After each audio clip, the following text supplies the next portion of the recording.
Magandang araw. Guys, matambaka. Matambaka yung ating order ngayon. Sasabawan ko. Gagayahin ko yung version ng aking airpot. Kaya lang kanyang isda doon ginagamit isdang bato. Yung araw guys, talagang hindi mo ako mapakain isdang bato na yan. Pero yung sabaw lang ang hinihigop ko. Masarap yung sabaw niya eh. Pero sa isdang bato talaga na nalalansahan ako. Na-imagine ko siya pagka hilaw.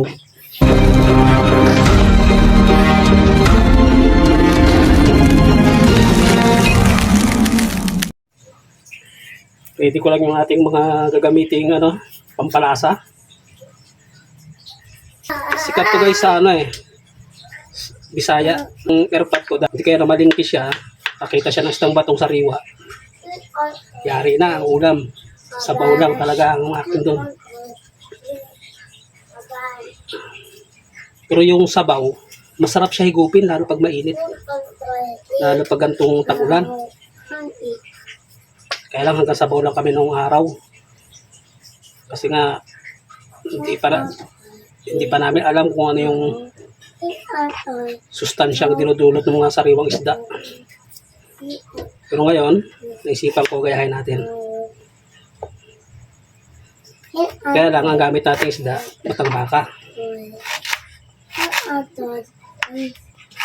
Yung airpot ko guys, pag nagluluto yun, hindi niya sinasamahan ng ng luya. Sabi niya kasi sariwa yung isda. Huwag mong tanggalin yung pagkasariwa ng isda. Huwag mong tanggalin yung lasa, natural na lasa ng isda. Kaya lang tayo gawin natin ng mga ganon. Sariwa nga siya, kaya lang parang hindi kaya ng ano ko. May mga tao talaga na na ang panlasa ganon. Iba-iba man tayo ng panlasa. Pero sa akin, panlasa, mas gusto ko yung may ganito, yung may luya. Okay na yung luya na yun guys. Kasama natin to, sayang rin to. Higay ng bunso ko guys. Naglalaro Kaya alam natin ako na maglaro para makapag-video tayo. Kapagawa.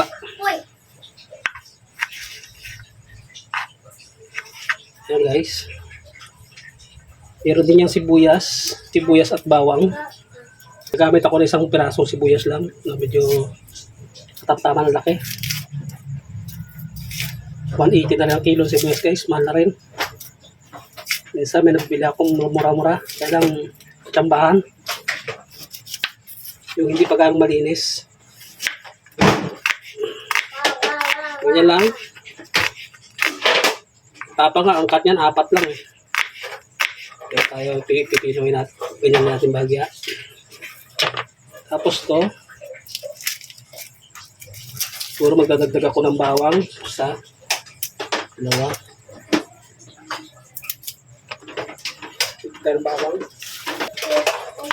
Itong bawang naman, kahit di ko naman pinuhin to, ganito lang.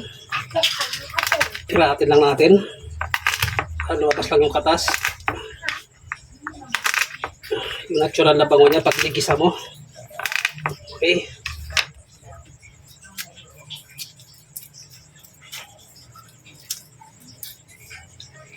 Kahit nung nag-harvest dati, nung sinama ko nag-harvest ng bangus, ganito rin ang ginawa. Kaya lang halo-halos na yun. Yung unang huli ng baklad. May bangus, may palos, may tilapia, may bidbid. Bisa may alimango pa. Ganito rin ang pagkaluto niya. Sarap din. Yung sabaw. Mamimili ka na lang kung ano yung gusto mo isda. Kasi sa baklad kasi, halo-halo yan. Yung nahuhuli. May hipon. Ganyan. Meron tayo ditong kamatis. Pipili ko kamatis guys. Yung medyo pula na talaga. Kasi dudurugin naman natin yan.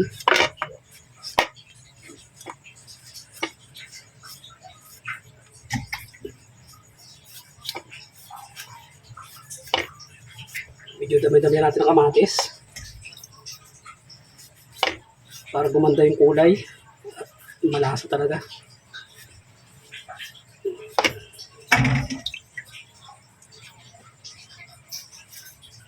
$20 tumpok na kamatis ngayon.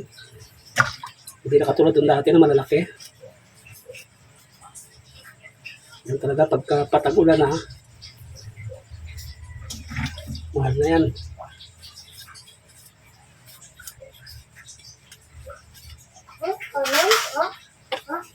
Kahit anong isda to guys, pwede siguro to. Nasa inyo lang. Kasi nung sa palisdaan nga kami, gano'n nga, iba-iba nga, may bangus, may ano. Pero yung kanyang sabaw, pag hinigop mo, may ano siya may konti siyang anghang. Pero ang anghang na ginamit niya, hindi na labuyo, yung green na sili. Okay na. Start natin guys yung pag-isa. Kaya na tayo ng mantika. Iuna ko yung luya.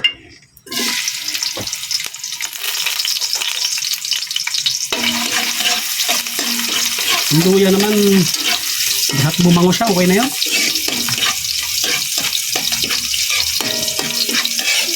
At nag-amoy luya na siya, pwede na yan. Okay na yan.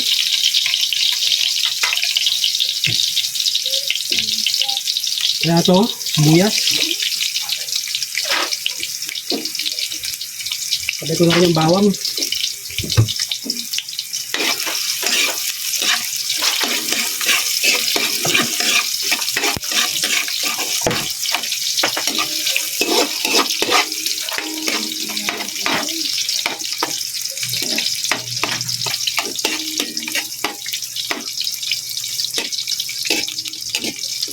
Bango niya.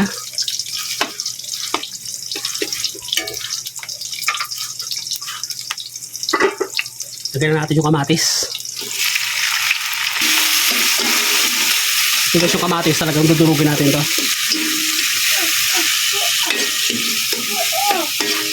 Bago natin ilagay yung ating isda, ito yung matang baka na ating gagamitin, ano. Tatakpan ko lang siya. Check natin guys. Ayan na.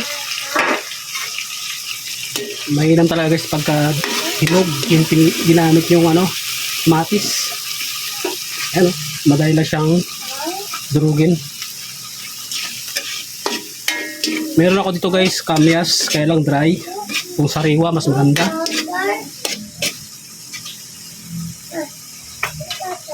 Ayan.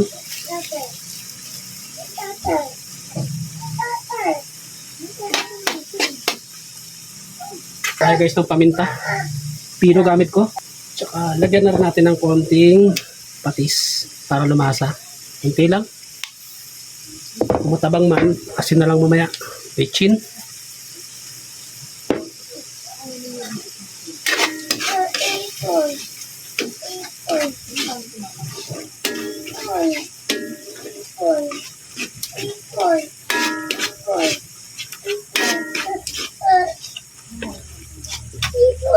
Crush na guys, lagyan natin yung ating ito kasi sinabi ko, ang ginamit nating isda ay matang baka 10 piraso na pare-pareho ang laki para hindi magtampo yung iba. Baka sabihin malaki yung isa, yung maliit. Sariwa to guys, sariwang sariwa.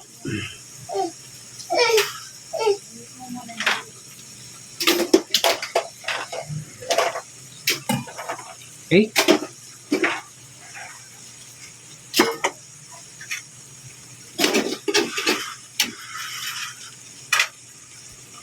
Lagyan natin ng sabaw.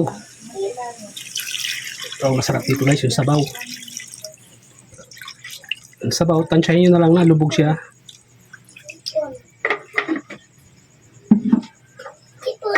Tapos ganyan-ganyan yun lang guys, oh. Para humalo.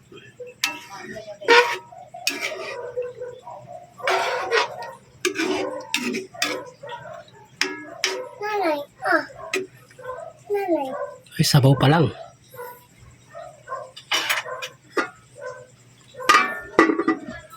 Guys, pakulan natin yan. natin. Grabe guys, ang bango. Tikman natin. Tapang nga lang guys. Tayo ng asin. Okay lang, na medyo malat-malat na konti.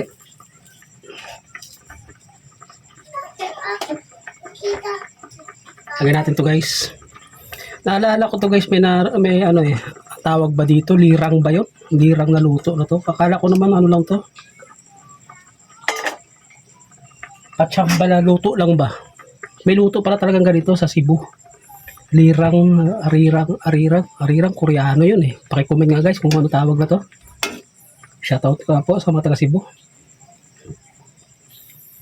Kaya lang, alala ko sa airpot ko, ano to guys?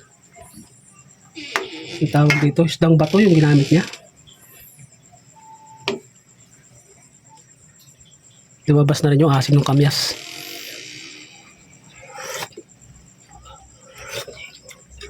Tama lang yung asin guys.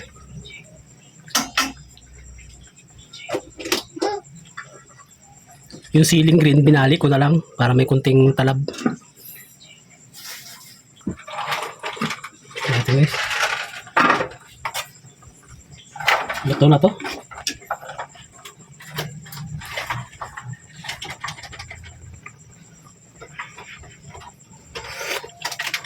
Oh, sarap.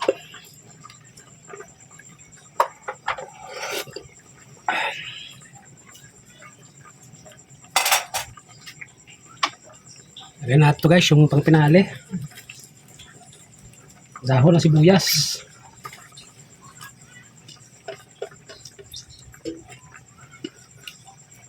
Parang ano to eh, alanganing paksiw, alanganing sinigang.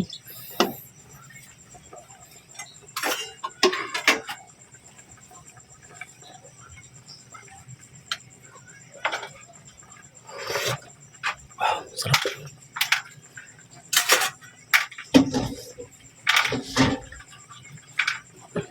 Tapos to guys, patong ko na to. Okay. Pa-comment na lang guys. Ang tawag sa inyo yan.